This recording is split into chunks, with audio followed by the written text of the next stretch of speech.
beautiful day after the rain has dropped. It happens a lot like that up in the mountains, and I've gotten used to it, you know. I tried to videotape a little earlier, but the rain came pouring down and I had to stop, so it's a beautiful thing. You just have to have a little patience. There's another thought that I wanted to touch on before I wrap things down, and I hope it's not too windy over my microphones here, so I kind of keep them covered up and close to my face. But spiritual attacks. Spiritual attacks. We know what they are. We know how they work. Those of us with a modicum of sense understand it well. If you don't, you'll take a few bruises in this life, and if you have some sense, you'll understand it. It's not a bunch of quackery. This is real. But I've had several people close to me within the last few months come under severe spiritual attacks. I don't mean ghosts and goblins, but just through people that are close to them. And that's how these negative forces work. Whenever you have your life in order, whenever things are moving well, many of us get paranoid because they say, uh-oh, things are going too sweet, let me watch out. You don't necessarily have to do that, but you still have to protect yourself, because the people who are closest to you are the ones oftentimes that are used by negative forces to come at you and strike you in a very hard way. Because realistically, it's not strangers really who can affect you deeply. It's the people closest to you. And this is why you have to be in a constant state of vetting the individuals in your life. Just because you're good with them now doesn't mean they're going to be a year from now or 3 years from now. It doesn't mean you have to keep your guard up with them. But look at the signs that come every now and then that make you wonder, why did they say this? What kind of expression was that on their face when I received some good news?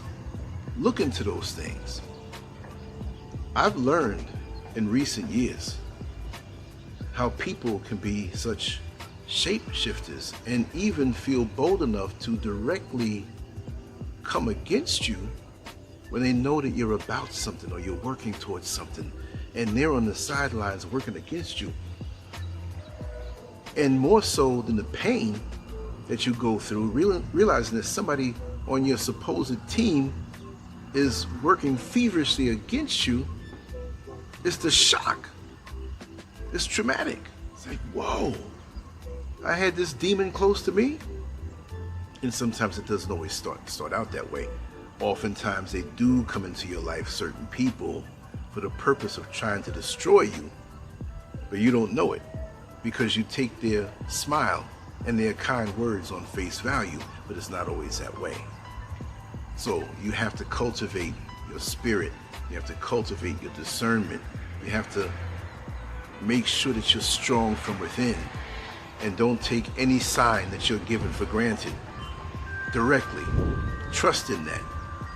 That's your spiritual GPS system dealing with these entities, these satanic entities that come close to you, right? A man can have a knife and he can be across the street. He can be waving the knife around all he wants. He can't touch you because he's not close to you, right? So he has to come close to you to do something to you, right? And that's the way it is with these spiritual attacks. The satanic energy. And when these negative forces understand that you have something good coming, that you're on the right track, that you're doing something wonderful, and you're about to go to a new level, here they come.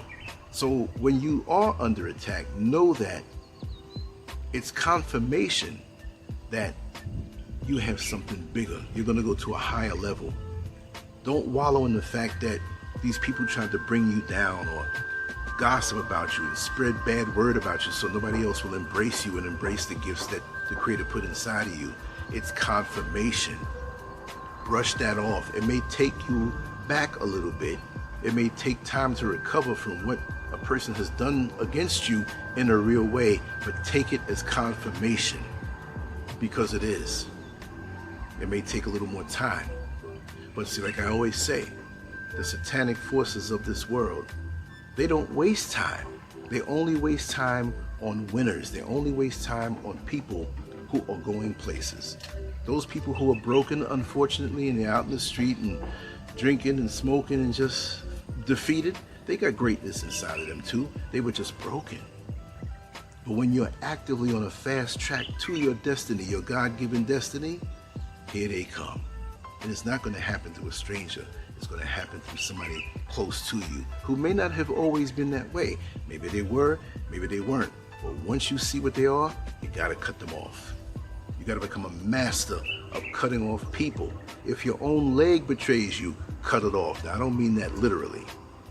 Meaning that if somebody is that close to you, if you really want to reach your potential, you can't let that stop you. You have to be relentless with your energy, relentless with your day, relentless with your time. Let nothing stop you from doing what you have to do. If I gave up and went to sleep when the rain first came down, look at the sun shining on me now. I wouldn't be out here and able to speak on what I'm speaking on now, that's just another thought that I had running through my head earlier today when I said I was going to do this. And I said I'm going to focus on picking up doing some work today because I didn't have the time yesterday. I was running around upside down. The day before I was thrown off a little bit. But I said, okay, I'm not going to let that frustrate me. I'm going to get back on track and do what it is that I have to do. And this is why I've been blessed with another wonderful day. And remember, no matter how gloomy it looks, the sun is always shining behind the gloomy clouds. And eventually, you're going to step out in the rays of the sun. There's certain rays that were supposed to be put on you. See the rays that are hitting me now? They were always there. But if I gave up when I didn't see them, I wouldn't be around now to be out here to enjoy this. I would have gave up, went inside and took a nap and missed this opportunity to speak with you, right? That's what it's all about. We have to be more positive from within ourselves because this world, although people can feign positivity and say good words, there's a lot of turmoil, a lot of toxic energy that's out here that we have to protect. Don't take it for granted. Don't take things for face value anymore. Just like there's counterfeit money running around and a person will give you change and you just take the change and you don't look at it and it's a counterfeit bill that's not real, that if the authorities get a hold of it, you lost. There's counterfeit energy out here. And make sure to test the spirit. You have to always test the spirit and you can't go wrong. But cultivate your gift of discernment, meditate, don't have too many people around you at too many times. Recharge yourself, stay home and recharge yourself and make sure your home is clear because sometimes our homes could be messed up. So you have to straighten those things out too. So that way you remain spiritually strong and you can focus on the things you have to focus on day after day, week after week, month after month, year after year, and decade after decade. You may be knocked down a little bit, but you get right back up and you'll be strong again and you do what you have to do. On that note, I'm going to go down. We're going to do some recording in the studio. I'm chilling today, putting in the work and loving it. And it's a beautiful day and I am where I'm supposed to be and I'm at full strength. My battery is fully charged and I love it and ain't nobody going to take that away. Much love to you all. Lancescurv out. Peace.